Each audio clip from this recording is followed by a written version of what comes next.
आज हम लोग डेली जीके शो में ज्योग्राफी के टॉप 10 पीवाईक्यू क्वेश्चन को देखने वाले हैं, साथ में उसका एक्सप्लेनेशन भी देखेंगे जो आपके आगामी प्रतियोगी परीक्षाओं के लिए काफ़ी महत्वपूर्ण है। तो आइए सेशन स्टार्ट करते हैं बिना देर के हुए। सबसे पहला क्वेश्चन यहाँ पूछा है, निम्नलिखित कथनों में से कौन से कथन भारत के बारे में सही है, और सही उत्तर के चयन हेतु आपको जो नीचे कूट दिया गया है उसका प्रयोग करना है। पहला लिखा हुआ है कि भारत विश्व का 5वां बड़ा देश है। यह स्थल मंडल के कुल क्षेत्रफल का 2.4% भाग अधिकृत किए हुए है, और समूचा भारत जो है उष्ण कटिबंध वाले क्षेत्र में है। और नेक्स्ट बोला है कि 82.5 डिग्री जो पूर्वी देशांतर है इसका प्रयोग भारत मानक समय के लिए निर्धारित करने के लिए होता है। तो सबसे पहले हम लोग देख लेते हैं, पहला जो हम लोग का है कि भारत विश्व का 5वां बड़ा देश है। तो भारत जो है विश्व का 5वां बड़ा देश ना होकर भारत क्या है, विश्व का 7वां बड़ा देश है। भारत क्या है, तो भारत जो है 7वां बड़ा देश है, विश्व का 7वां बड़ा देश है, 7वां बड़ा देश है। भारत का अगर अक्षांशीय विस्तार का बात करें मुख्य भूमि सहित, अक्षांशीय विस्तार भारत का मुख्य भूमि सहित, भारत का अक्षांशीय विस्तार संपूर्ण भारत का बात करें, संपूर्ण भारत का अक्षांशीय विस्तार का बात करें, अगर संपूर्ण भारत हम लोग बात करते हैं तो इसमें अंडमान और निकोबार भी शामिल होते हैं, अंडमान और निकोबार द्वीप समूह भी शामिल होते हैं। तो इसका अगर अक्षांशीय विस्तार का बात करें तो ये 6 डिग्री 45 मिनट से 6 डिग्री 45 मिनट उत्तरी अक्षांश से लेकर ये कहाँ तक है, तो 37 डिग्री 6 मिनट उत्तरी अक्षांश तक है। अब जो उष्ण कटिबंध का एरिया होता है, उष्ण कटिबंध का एरिया क्या होता है, तो 23.5 डिग्री उत्तरी अक्षांश से लेकर 23.5 डिग्री दक्षिणी अक्षांश, 23.5 डिग्री दक्षिणी अक्षांश, ये बीच वाले एरिया को हम लोग उष्ण कटिबंध बोलते हैं। क्या बोलते हैं, उष्ण कटिबंध बोलते हैं। लेकिन भारत जो है 23.5 डिग्री तक तो सीमित नहीं है, ये कहाँ तक है, तो 37.6 डिग्री उत्तरी अक्षांश तक ये फैला हुआ है। मतलब भारत, संपूर्ण भारत का भाग जो है उष्ण कटिबंध में नहीं आता। तो पहला कि ये 7वां बड़ा देश है, 5वां लिखा हुआ वो कथन गलत है, और दूसरा जो है ये उष्ण कटिबंध में संपूर्ण भारत आता है वो भी आपका गड़बड़ है। और नेक्स्ट आपका है कि भारत का यमयोत्तर समय, अगर मानक समय रेखा की बात करें तो मानक समय रेखा भारत की क्या है, तो मानक समय रेखा है 82.5 डिग्री पूर्वी देशांतर। ये तो आपका सही है, 82.5 डिग्री पूर्वी देशांतर जो है भारत का मानक समय रेखा है, मानक समय रेखा है 82.5 डिग्री पूर्वी देशांतर। तो कौन कौन से कथन सही हो गए, तो कथन सही हो गया स्थल मंडल का कुल 2.4% भाग अधिकृत किया, ये सही है, और 82.5 डिग्री पूर्वी देशांतर भारत का मानक समय रेखा है। तो आपका करेक्ट आंसर कौन हो जाएगा, ऑप्शन 2 और 4। अब देखिए भारत का हम लोग अक्षांशीय विस्तार देख रहे थे, संपूर्ण भारत का अंडमान निकोबार द्वीप समूह सही। अगर सिर्फ पूछा जाए कि भारत का अक्षांशीय विस्तार क्या है, मुख्य भूमिका पूछा जाए, मुख्य भूमि का अक्षांशीय विस्तार, मुख्य भूमि का बात करते हैं तो उसमें अंडमान और निकोबार शामिल नहीं होते।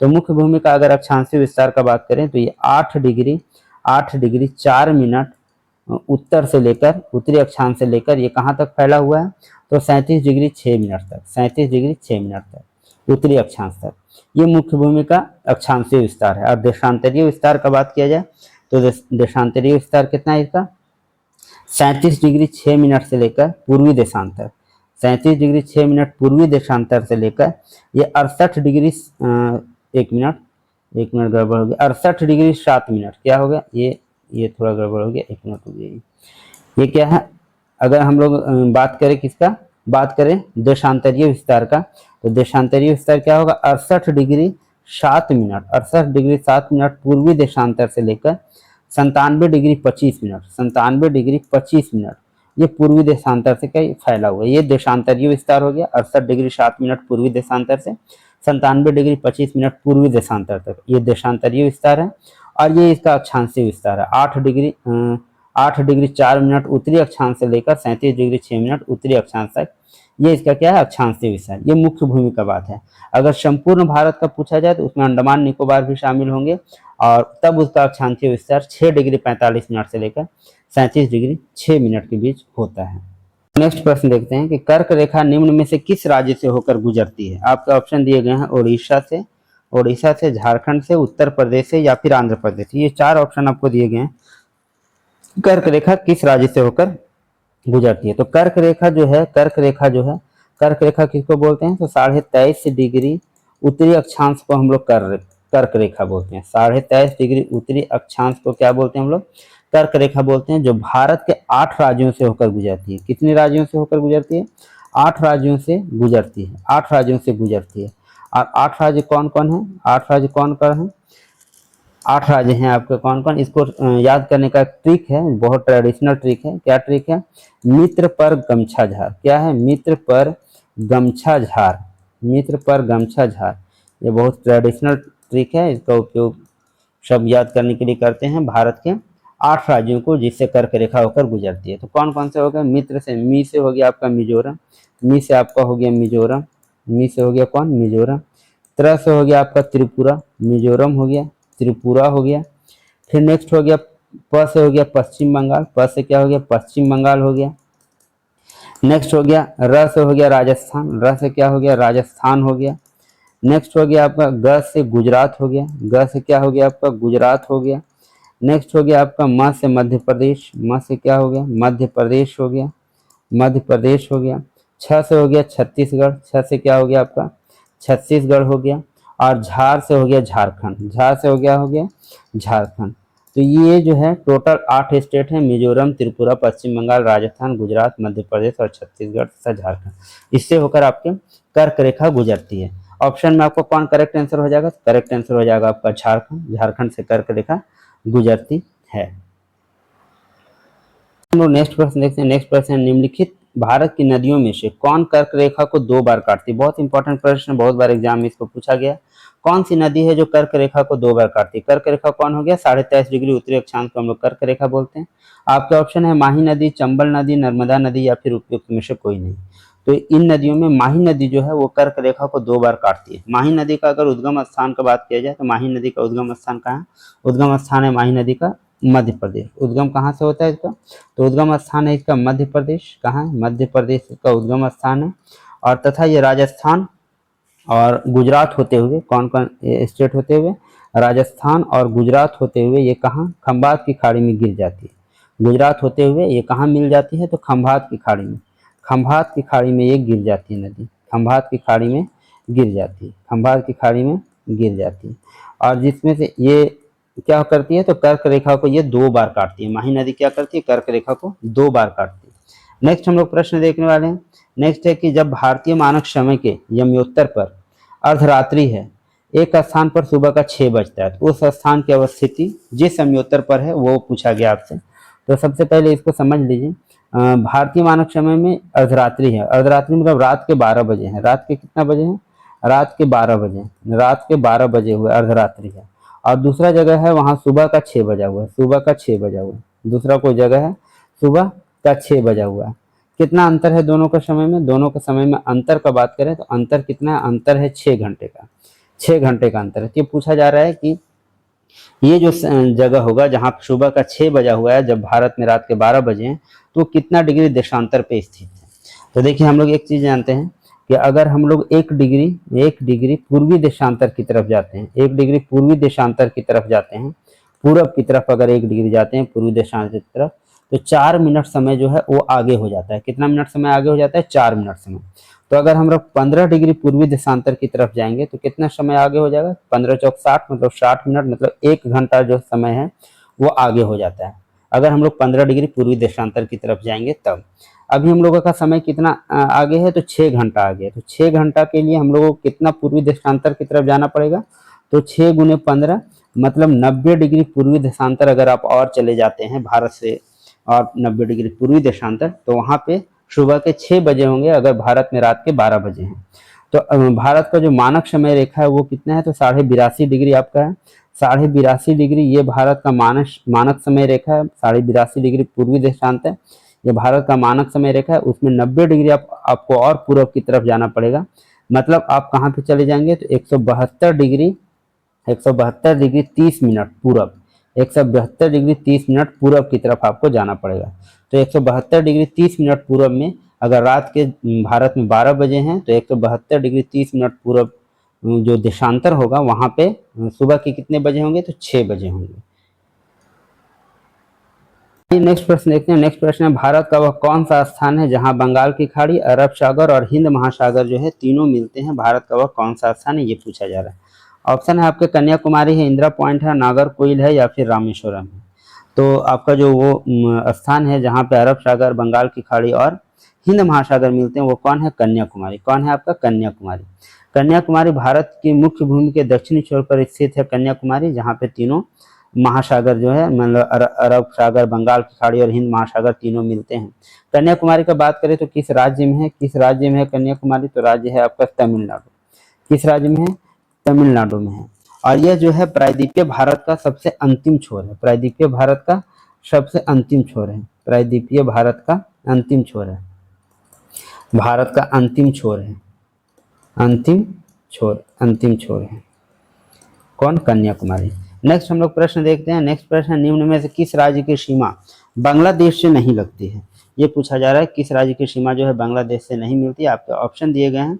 ऑप्शन क्या है? मेघालय है, त्रिपुरा है, मणिपुर है या फिर मिजोरम है। सबसे पहले इंपॉर्टेंट ये है कि बांग्लादेश से कौन कौन राज्य की सीमा मिलती है, ये हम लोग जान लेते हैं। कौन कौन से राज्य हैं जो बांग्लादेश के साथ सीमा साझा करते हैं? तो पहला आपका हो गया पश्चिम बंगाल। पहला कौन हो गया? पश्चिम बंगाल। ये जो है बांग्लादेश के साथ सीमा साझा करता है। कितना किलोमीटर का सीमा साझा करता है? ये तो 2216 किलोमीटर का ये सीमा साझा करता है कौन? पश्चिम बंगाल। दूसरा हो गया आपका असम। असम भी जो है ये भी शेयर करता है बांग्लादेश के साथ अपना बाउंड्री, और कितना शेयर करता है? तो असम शेयर करता है आपका 263 किलोमीटर। असम कितना शेयर करता है? 263 किलोमीटर। मेघालय का बात करें, तीसरा आपका हो गया मेघालय। मेघालय कितना बाउंड्री शेयर करता है? तो मेघालय करता है 443 किलोमीटर जो है बांग्लादेश के साथ अपना बाउंड्री शेयर करता है। नेक्स्ट हो गया आपका त्रिपुरा। नेक्स्ट आपका कौन हो गया? त्रिपुरा। त्रिपुरा कितना बाउंड्री शेयर करता है? त्रिपुरा करता है 856 किलोमीटर का बाउंड्री जो है त्रिपुरा शेयर करता है। और नेक्स्ट आपका हो गया मिजोरम। नेक्स्ट कौन हो गया? मिजोरम। ये जो 5 स्टेट हैं, मिजोरम कितना? 318 किलोमीटर। ये जो 5 318 किलोमीटर, ये जो 5 स्टेट हैं ये जो है बांग्लादेश के साथ सीमा साझा करते हैं। तो मेघालय करता है, त्रिपुरा भी करता है, मिजोरम भी करता है। आपका मणिपुर जो है बांग्लादेश के साथ सीमा साझा नहीं करता है। तो आपका करेक्ट आंसर कौन हो जाएगा? करेक्ट आंसर हो जाएगा आपका मणिपुर। नेक्स्ट हम लोग देखते हैं। देखिए नेक्स्ट हम लोग देख लेते हैं कि अंतर्राष्ट्रीय सीमा से लगने वाले राज्य। इसमें भारत के पड़ोसी देशों को देखने वाले हैं और कौन कौन से राज्य है जो इन पड़ोसी देशों के साथ सीमा साझा करता है। बहुत ही इंपॉर्टेंट फैक्ट है एग्जाम के लिए, आपके नेक्स्ट एग्जाम के लिए बहुत इंपॉर्टेंट फैक्ट है। देखिए चीन। चीन के साथ कौन कौन सीमा साझा करता है? तो स्टेट का याद रखेंगे। अरुणाचल प्रदेश करता है, सिक्किम करता है, उत्तराखंड करता है, हिमाचल प्रदेश करता है और लद्दाख करता है। ये जो 5 स्टेट हैं वो चीन के साथ सीमा साझा करते हैं। अरुणाचल प्रदेश, सिक्किम, उत्तराखंड, हिमाचल प्रदेश और लद्दाख, ये पड़ोसी देश हैं सारे। अब म्यांमार का बात करते हैं। म्यांमार को के साथ बाउंड्री शेयर करने वाला कौन है? अरुणाचल प्रदेश है, नागालैंड है, मणिपुर है और मिजोरम है। अरुणाचल प्रदेश, नागालैंड, मणिपुर और मिजोरम। नेक्स्ट बात करते हैं भूटान के साथ कौन कौन सीमा साझा करता है। ये यहाँ पे 4 हो गए। भूटान के साथ कौन कौन सीमा साझा करता है? सिक्किम, पश्चिम बंगाल, असम और अरुणाचल प्रदेश, यहाँ पे भी 4 हो गया। नेक्स्ट हो गया बांग्लादेश। बांग्लादेश के साथ कौन कौन? अभी देखें हम लोग, पश्चिम बंगाल, असम, मेघालय, त्रिपुरा और मिजोरम। टोटल 5 जो है ये बांग्लादेश के साथ सीमा साझा करते हैं। पाकिस्तान के साथ लद्दाख, जम्मू कश्मीर, पंजाब, राजस्थान और गुजरात, यहाँ भी टोटल कितने हो गए? 5। और नेपाल के साथ उत्तराखंड, उत्तर प्रदेश, बिहार, सिक्किम और पश्चिम बंगाल, ये यहाँ पे टोटल कितने हो गए? तो यहाँ पे हो गए आपके 5। ये जो है ये सारे जो शेयर करते हैं किसके साथ सीमा? और अफगानिस्तान के साथ। अफगानिस्तान के साथ सिर्फ एक ही सीमा साझा करता है, वो है लद्दाख। 106 किलोमीटर का सीमा साझा करता है। तो ये जो टोटल है सबसे एक स्टेट के साथ सीमा साझा सिर्फ करता है अफगानिस्तान। 5 स्टेट के साथ करने वाले में कौन कौन है? आपका चीन है, बांग्लादेश है, पाकिस्तान है और नेपाल है। 5 स्टेट का। 4 स्टेट साथ म्यांमार और भूटान है। सब तरीके से इसको आपको याद रखने की आवश्यकता है। प्रश्न देखते हैं। नेक्स्ट प्रश्न है, निम्नलिखित में से किस देश का भारत के साथ सबसे लंबी स्थलीय सीमा है? किस देश के साथ भारत का सबसे लंबी स्थलीय सीमा? आपके ऑप्शन है चीन है, नेपाल है, पाकिस्तान है या फिर बांग्लादेश है। बहुत इंपॉर्टेंट, बहुत रिपीटेड क्वेश्चन है ये। तो सबसे लंबा स्थलीय सीमा किसके साथ शेयर करता है? वो बांग्लादेश के साथ शेयर करता है। सबसे लंबा स्थलीय सीमा की बात करें तो किसके साथ शेयर करता है? तो बांग्लादेश के साथ शेयर करता है। बांग्लादेश के साथ ये सीमा कितना शेयर करता है? तो बांग्लादेश के साथ जो ये सीमा शेयर करता है सबसे लंबा स्थलीय सीमा, वो करता है आपका कितना? तो ये करता है 4096.7 किलोमीटर। बिल्कुल याद रखेंगे, सबसे ज़्यादा शेयर करता है बांग्लादेश के साथ। बात करें फिर दूसरा, बात करें हम किसके साथ? चीन के साथ। किसके साथ बात करें? चीन के साथ। तो चीन के साथ कितना शेयर करता है? तो चीन के साथ करता है 3488 किलोमीटर। कितना, 3488 किलोमीटर। ये जो बाउंड्री है चीन के साथ शेयर करता है। पाकिस्तान की बात करें, इसके बाद किसकी बात करें, पाकिस्तान का। पाकिस्तान की बात करें, पाकिस्तान के साथ कितना बाउंड्री शेयर करता है, 3323, 3323 किलोमीटर, 3323 किलोमीटर ये करता है पाकिस्तान के साथ बाउंड्री शेयर। पहला नंबर पे आपका हो गया बांग्लादेश, दूसरा में हो गया चीन, तीसरा में हो गया आपका पाकिस्तान। चौथा नंबर की बात करें, चौथा नंबर की बात करें तो ये नेपाल। नेपाल के साथ कितना बाउंड्री शेयर करता है, नेपाल के साथ कितना बाउंड्री शेयर करता है, नेपाल के साथ करता है 1751 किलोमीटर। कितना करता है, 1751 किलोमीटर। पांचवा नंबर की बात करें तो पांचवा में हो गया आपका म्यांमार। कौन हो गया, म्यांमार। म्यांमार, म्यांमार के साथ कितना बाउंड्री शेयर करता है, म्यांमार के साथ बाउंड्री शेयर करता है 1643 किलोमीटर, 1643 किलोमीटर। छठा नंबर की बात करें तो छठा में हो गया आपका भूटान। छठा में कौन हो गया, भूटान।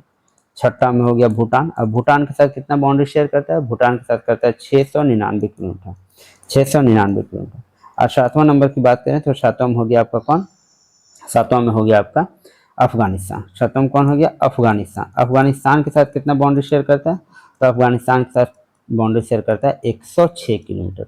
सिर्फ अफगानिस्तान किससे लगता है, सिर्फ लद्दाख से। तो ये टोटल 7 जो हैं पड़ोसी देश हैं जो स्थलीय सीमा से जुड़े हुए हैं भारत से। और ये इसको आप क्रम में भी याद रखेंगे क्योंकि इसको आरोही क्रम और अवरोही क्रम में ऐसे भी सजाने दिया जाता है एग्जाम में, और क्वेश्चन ये सारे आए हुए हैं।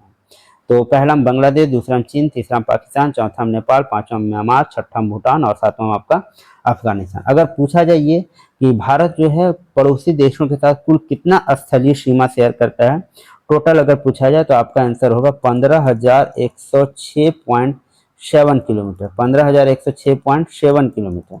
ये सारे प्रश्न जो है प्रतियोगी परीक्षाओं में पूछे जा चुके हैं और बहुत इंपॉर्टेंट भी हैं। तो बिल्कुल आप ध्यान से सेशन को देखते चलेंगे। आइए हम लोग नेक्स्ट प्रश्न देखते हैं कि भारत और पाकिस्तान के बीच सीमा रेखा एक उदाहरण है। तो भारत और पाकिस्तान के बीच जो सीमा रेखा है वो किसका उदाहरण है, ये पूछा गया। तो आपका ऑप्शन है अध्यारोपी सीमा का, पूर्ववर्ती सीमा का, अवशिष्ट सीमा का या फिर परवर्ती सीमा का। तो ये क्या है, तो ये अध्यारोपी सीमा का उदाहरण है। किसका उदाहरण है, अध्यारोपी सीमा का उदाहरण। अध्यारोपी सीमा क्या होता है, तो अध्यारोपी सीमा एक ऐसी सीमा होती है जो किसी बाह्य शक्ति के द्वारा आरोपित की जाती है। किसी बाह्य शक्ति के द्वारा जो आरोपित की जाती है उसको हम लोग क्या बोलते हैं, अध्यारोपित सीमा। अध्यारोपित सीमा तो बाह्य शक्ति के द्वारा आरोपित होता है। ये सीमा कैसा होता है, बाह्य शक्ति द्वारा आरोपित होता है, बाह्य शक्ति द्वारा आरोपित होता है ये सीमा। तो कौन बाह्य शक्ति द्वारा आरोपित है भारत और पाकिस्तान के बीच सीमा, तो वो ब्रिटेन के द्वारा। किनके द्वारा आरोपित था, ब्रिटेन द्वारा आरोपित था। ब्रिटेन द्वारा आरोपित था जब 1947 में भारत और पाकिस्तान दो देश बने, जब हमारा देश आज़ाद हुआ उस समय ब्रिटेन द्वारा यह आरोपी सीमा था जिसको हम लोग अध्यारोपी सीमा बोलते हैं।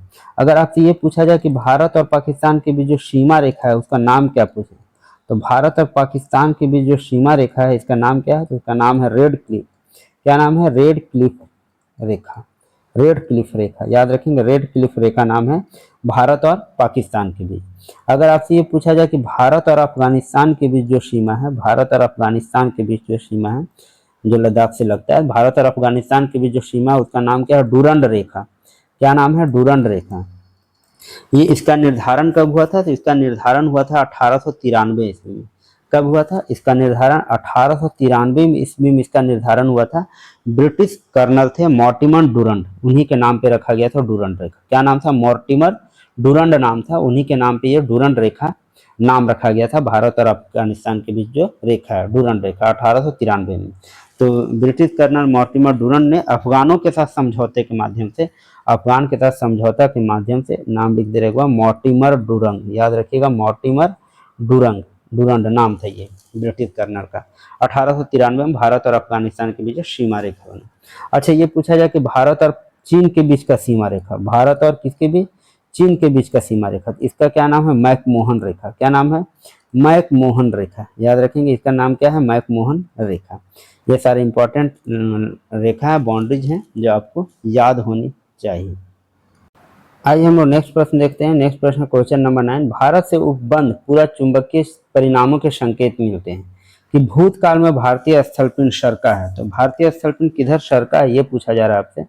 ऑप्शन है उत्तर की ओर, दक्षिण की ओर, पूरब की ओर और पश्चिम की ओर। तो इसको समझने से पहले हम लोग ये देखते हैं कि भारत जो था वो पहले, भारत का स्थलपिंड जो था वो पहले किसका भाग था? तो ये पहले भाग था गोंडवाना लैंड का। ये भारतीय स्थल पिंड जो है ये किसका भाग था? ये भाग था आपका गोंडवाना लैंड का। किसका था? गोंडवाना लैंड का। गोंडवाना लैंड का महाद्वीपीय विस्थापन का जो है उससे पहले, जब विखंडन हुआ उससे पहले ये किसका भाग था? गोंडवाना लैंड का। और गोंडवाना लैंड में और भी कौन कौन महाद्वीप आते थे? उसमें थे दक्षिण अमेरिका। कौन थे? दक्षिण अमेरिका था। दक्षिण अमेरिका भी गोंडवाना लैंड का ही पार्ट था। दक्षिण अमेरिका हो गया।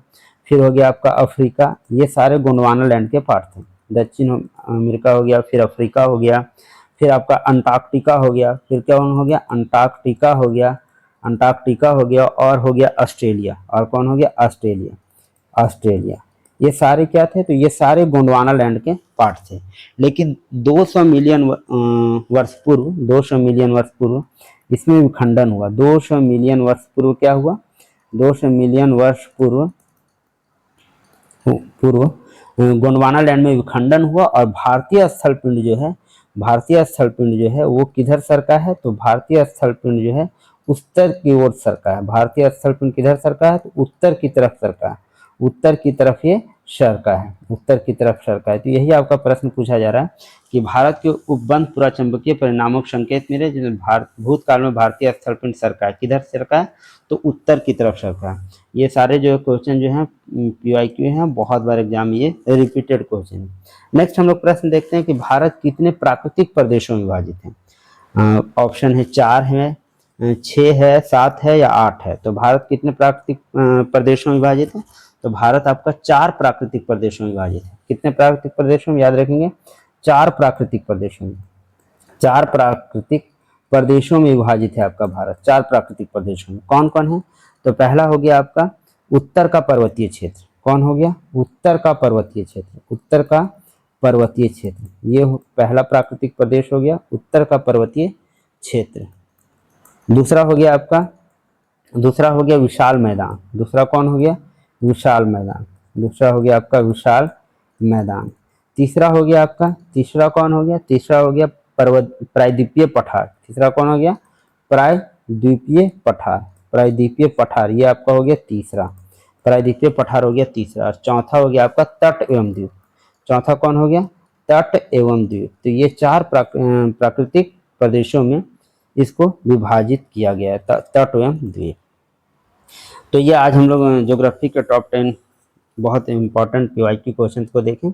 अगर आपको वीडियो अच्छी लग रही है तो चैनल को लाइक, शेयर और सब्सक्राइब बिल्कुल करें। हम लोग नेक्स्ट डे नेक्स्ट टॉपिक का या फिर नेक्स्ट सब्जेक्ट हिस्ट्री का, हम लोग नेक्स्ट डे जो हिस्ट्री का टॉप 10 PYQ लेकर आएंगे। और ये सीरीज जो है आपका हमेशा इसी तरह चलते रहेगा ताकि आपकी तैयारी जो है बहुत अच्छे से हो सके। धन्यवाद।